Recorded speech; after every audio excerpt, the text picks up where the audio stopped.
Now it is a question number 6 of exercise 1.5 in the class 11th math. It is given here, let U be the set of all the triangles in a plane. किसी plane के अंदर जितने भी triangles हैं उन सभी का set जो है वो यूनिवर्सल सेट हो. यानी कि यूनिवर्सल सेट किसको रिप्रेजेंट करता है? यूनिवर्सल सेट जो है set of all the triangles in a plane. Solution में हम लिख लेते हैं यहाँ पे and A is, what is A? A is the set of all the triangles with at least one angle is different from 60 degree. Set of all triangles in which at least one angle is different from 60 degree. Now complement of A, हमें क्या find करना है? complement of A. complement of A is equal to U minus A, यानी कि universal set minus हम क्या करेंगे?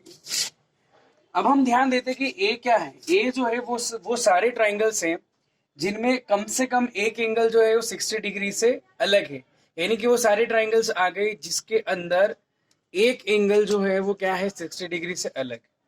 ठीक है, समझ में आ रही बात आपको? यानी कि वो ये कहना चाहते हैं कि एक एंगल जो है वो सारे ट्राइंगल का जिसमें एक एंगल, कम से कम एक एंगल, एटलीस्ट एक एंगल जो है वो क्या है? 60 डिग्री से एटलीस्ट, समझेगा? एटलीस्ट कम से कम एक एंगल तो 60 डिग्री से अलग है. कम से कम एक एंगल तो 60 डिग्री, एक तो यही है. टोटल कितने एंगल होते हैं? 3 एंगल होते हैं. ध्यान दीजिएगा, कम से कम एक एंगल जो है वो ऐसा है जो 60 डिग्री से अलग है. ठीक है, अब कम से कम में उसने बोल दिया. अब ज्यादा से ज्यादा कितने हो सकते हैं? देखो, कम से कम की बात आ रही है यहाँ पे. कम से कम एक तो हो ही सकता है, इससे ज्यादा भी हो सकते हैं. तो हो सकता है कि ए में ऐसे ट्राइंगल भी हो जिनके अंदर दो एंगल 60 डिग्री से डिफरेंट है, या हो सकता है ए के अंदर ऐसे ट्राइंगल्स भी हो जिनके अंदर तीनों एंगल जो है वो 60 डिग्री से डिफरेंट हो सकते हैं. ठीक है, वो सारे एंगल आ गए इसमें जिसमें तीनों एंगल 60 डिग्री से क्या हो सकते हैं? डिफरेंट हो सकते हैं. यानी कि आपका अगर मान लीजिए कि एक आ गया आपका यहाँ पर, एटलीस्ट एक एंगल जो है उसने कहा है कि कम से कम एक एंगल जो है वो 60 डिग्री से क्या है? डिफरेंट हो सकता है. फिर उसने कहा कि यहाँ पर दूसरा एंगल जो है वो क्या हो सकता है आपका? 60 डिग्री से. दो एंगल जो 60 डिग्री से डिफरेंट हो सकते हैं, या तीनों एंगल भी 60 डिग्री से क्या हो सकते हैं? डिफरेंट हो सकते हैं. क्यों हो सकते हैं? क्योंकि उसने बात यहाँ करी कि एटलीस्ट कम से कम एक एंगल तो है. ठीक है, एक तो हो गई होगा, इससे ज्यादा भी हो सकता है, दो भी हो सकते हैं, और कितने? 3 भी हो सकते हैं जो 60 से डिफरेंट हो. तो जब हम इन सारे ट्राइंगल को क्या कर देंगे, इन सभी ट्राइंगल को हम हटाएंगे तो हमारे पास केवल वो ट्राइंगल बच जाएगा जिसके तीनों एंगल जो हैं कौन से डिग्री के होते हैं? 60 डिग्री के होते हैं. क्यों? मैं यहाँ बताना चाहता हूँ आपको कि मान लीजिए ये ट्राइंगल जो है इसमें एक एंगल 60 डिग्री का नहीं है, ये वाला जो है इसमें दो एंगल 60 डिग्री के नहीं है, ये वाला जो है इसमें तीन एंगल 60 डिग्री के नहीं है. पर इन सब में एक बात ये जरूर है कि कम से कम इन सब में कम से कम एक एंगल ऐसा है जो 60 डिग्री का नहीं है.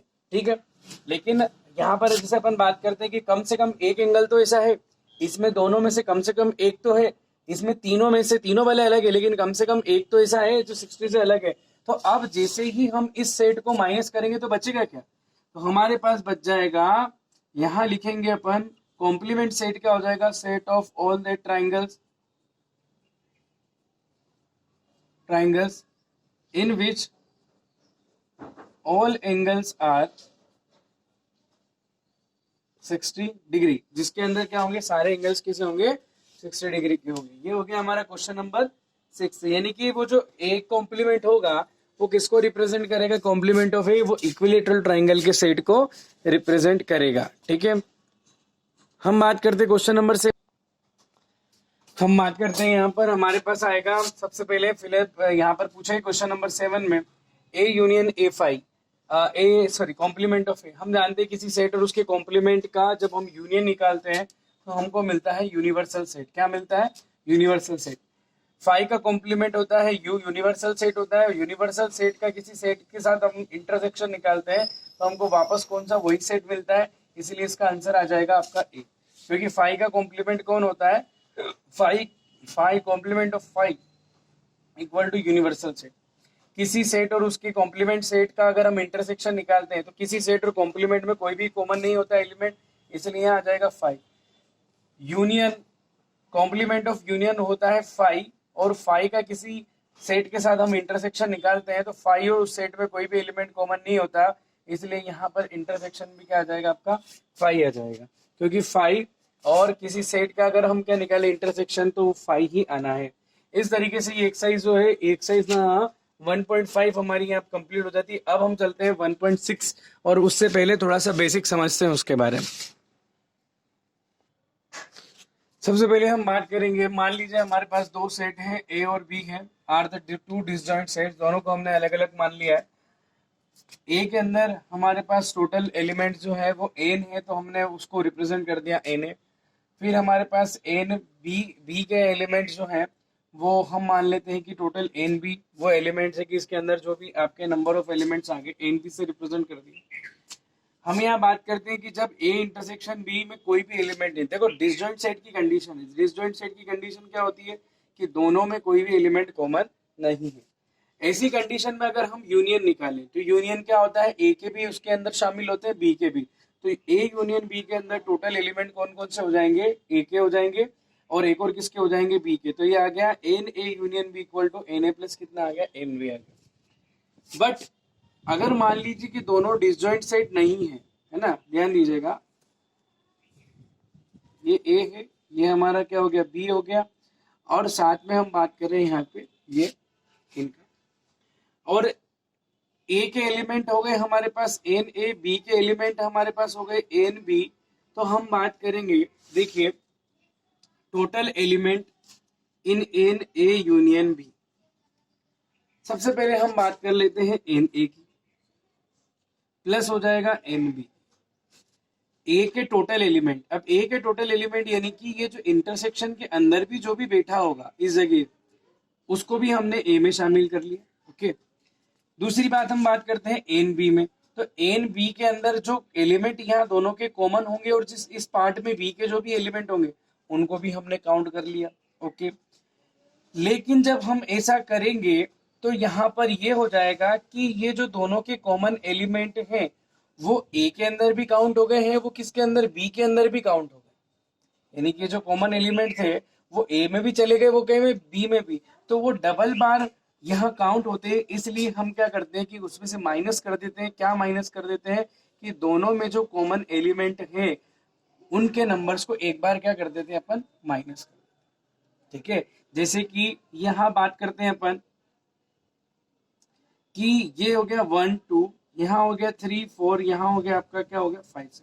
तो 3 4 ए के भी है, 3 4 किसके हैं? 5 के भी। जब मैं एन की बात करूंगा तो एन में कितने एलिमेंट हो जाएंगे? 4, 1 2 3 4।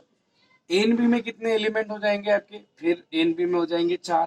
लेकिन यहाँ पर ये जो दो एलिमेंट हैं ये क्या हो रहे हैं? डबल बार काउंट हो रहे हैं। क्यों काउंट हो रहे हैं? क्योंकि यहाँ पर जब मैं इनको ए में गिनूंगा ये डबल बार काउंटिंग में आ जाएंगे। एन ए, ये 1 2 3 4, 1 2 3 4, जबकि ये कहाँ है? इन दोनों के कॉमन पार्ट में है। इसलिए मुझे यहाँ क्या करना पड़ेगा? इसको एक बार माइनस, क्योंकि डबल बार काउंट हो गया इसलिए मुझे एक बार माइनस करना पड़ेगा 2। तो टोटल जो एलिमेंट होंगे एन ए यूनियन बी में, 4 और 4 कितने हो गए? 8 माइनस 2, तो 8 में से 2 जाएगा, कितना बचेगा? 6। तो आप देख सकते हैं कि total A union B total part होता है ना, तो यहाँ देखो 1 2 3 4 5 6 से आ गया। ठीक है, तो एन ए यूनियन बी में अगर ए और बी दो डिसजॉइंट सेट्स नहीं है तो हम कैसे, किस फॉर्मूले से कैलकुलेट करेंगे? यहाँ पर n A union B is equal to n A plus n B minus n A intersection B से कैलकुलेट करेंगे। ओके, इस तरीके से हो जाएगा हमारा काम। फिर हम बात करेंगे ओनली ए, ओनली ए, हमें केवल ए के एलिमेंट चाहिए, केवल ओनली ए। अगर दोनों डिसजॉइंट सेट नहीं है, इन दैट केस हमें ए चाहिए, तो हम क्या करेंगे, टोटल ए के जितने भी एलिमेंट्स हैं उनमें से क्या कॉमन हम क्या निकाल लेंगे, हम यहाँ निकाल लेंगे। अच्छा एक बात और है कि ओनली ए का मतलब क्या होता है, मैं आपको बता दूं। ओनली ए का मतलब होता है ए इंटरसेक्शन, या हम इसको लिख सकते हैं ए माइनस बी भी लिख सकते हैं। ए माइनस बी का मतलब होता है ए तो चाहिए लेकिन बी नहीं चाहिए। इसका मतलब ये हो गया ए इंटरसेक्शन, हम लिख सकते हैं बी नॉट। ओनली ए को क्या लिख सकते हैं अपन, ए इंटरसेक्शन बी नॉट, ऐसा भी अपन समझ सकते हैं। तो इसको हम कैसे लिख रहे हैं, ओनली ए को जब हमको ए चाहिए तो एन ए माइनस एन, उसमें से दोनों इंटरसेक्शन वाले पार्ट को क्या कर देंगे, सब्ट्रैक्ट कर देंगे। तो केवल जो ए का बचेगा, जो इंटरसेक्शन वो हट जाएगा, केवल आपका ए आ जाएगा, ए माइनस बी निकाल सकते हैं। ओनली बी, तो एन बी में से क्या माइनस कर देंगे अपन, एन ए इंटरसेक्शन माइनस कर देंगे बी। इस तरीके से अपन माइनस करके यहाँ क्या कर सकते हैं, एलिमेंट निकाल सकते हैं। ये हो गया हमारा। ऐसे हम क्वेश्चन में देखेंगे और ये समझेंगे। बिफोर ये ध्यान रखने के लिए आप इनको नोट कर लिए अपने फेयर कॉपी में और अच्छे से इनको समझ लीजिए, है ना। ये दोनों फॉर्मूले अपने बहुत इंपॉर्टेंट फॉर्मूले। आगे चलते हैं, हम कुछ एग्जाम्पल लेते हैं और एग्जाम्पल से अपन समझते हैं। अभी देखिए ये क्वेश्चन आपको नजर आ रहा है, क्वेश्चन नंबर हमारा एग्जाम्पल नंबर 23 है। एक हमने एग्जाम्पल नंबर यहाँ 24 लिया है। हम इन दोनों क्वेश्चन को अच्छे से समझते हैं, इसके बाद फिर अपन आगे चलेंगे। एग्जाम्पल नंबर 23 में दिया है कि if x and y are two sets, x and y are two sets such that x union y has 50 elements. So firstly we will write here given in x union y total element is 50, comma x is n x is 20 element and n y contain how many element does in x intersection y and y has 32 elements। और हमें निकालना है x intersection y। Since अभी हम formula देख के आए थे वही यूज करते हैं, n union b। Since we know that n x union y is equal to n x plus n y minus n x intersection, और आ जाएगा आपका y। It contains 50 is equal to, it will be 28 plus 32 minus of n x intersection y। इसको हम इधर लेंगे, x intersection y is equal to 28 और 32, ये हो जाएगा आपका 60 और माइनस 50 इधर आ जाएगा, इन दोनों को ऐड करेंगे 50 उधर जाएगा। N x intersection y is equal to 10, ये आपका आंसर आ गया। इसके अंदर कितने एलिमेंट होंगे, इसके अंदर 10 एलिमेंट हमारे पास होंगे। ठीक है, हम बात करते हैं नेक्स्ट क्वेश्चन की सॉल्यूशन, और इसमें हम देखते हैं नेक्स्ट क्वेश्चन में देखिए क्या सॉल्यूशन आता है। इन a school there are 20 teacher, एक स्कूल के अंदर कितने टीचर्स हैं, 20 टीचर्स हैं। ओके, और 12 उसमें से हु टीच मैथमेटिक्स और फिजिक्स, जो कि मैथमेटिक्स और फिजिक्स पढ़ाते हैं। ऑफ दिस, उनके अंदर से 12 टीच मैथमेटिक्स और 4 teach both maths and physics. तो अपन यहाँ लिख लेते हैं लेट एम रिप्रेजेंट टीचर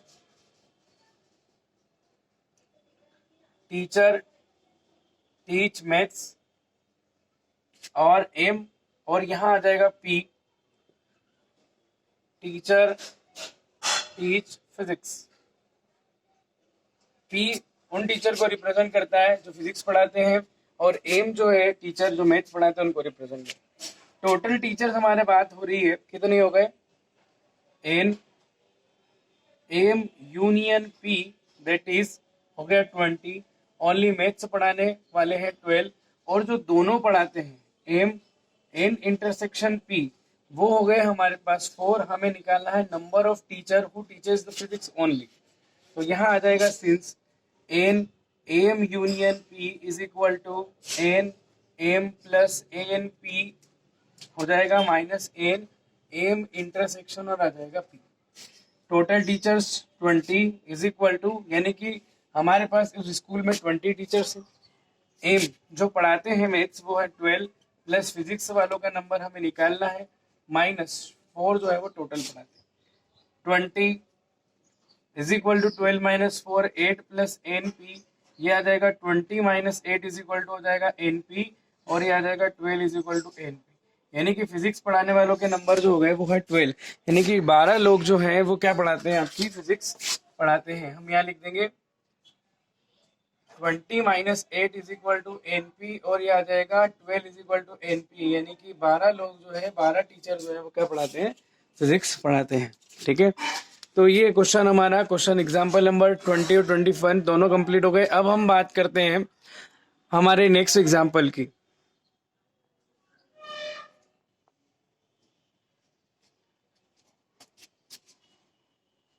अभी हम समझते हैं क्वेश्चन नंबर हमारा हो गया 26, और 26 में देखिए आप, पहले हम क्वेश्चन को समझते हैं। क्वेश्चन समझना हमारे लिए बहुत important. In a survey of 400 student, 400 लोग स्टूडेंट्स के एक सर्वे में in a school 100 were taking apple juice, ऐसा पाया गया कि 100 लोग जो है वो क्या कर रहे हैं, एप्पल जूस लेते हैं, है ना, और 150 is taking orange juice and 75 were listed as taking both apple as well as the orange juice।